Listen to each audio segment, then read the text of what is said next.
નમસ્કાર મિત્રો, બહેનો, ભાઈઓ, નાના નાના ભૂલકાઓ, મહિલાઓ તરફથી નમસ્કાર. અમે આવી ગયા છે અત્યારે યુગાન્ડા દ્રોણેશ્વર મંદિર ને અત્યારનો માહોલ બહુ શાંત છે. ચાલ જૂઠા.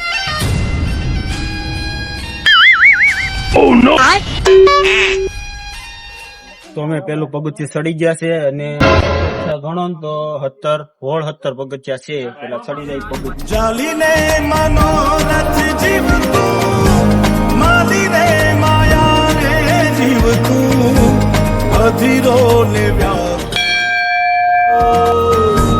બાકી તો બધું એ ખોટું, એક તારો માર્ગ હાચો, માયા કેરી ચાદર ઓઢી પામે રે કશું નહીં. વ્યાકુળ થઈને પામે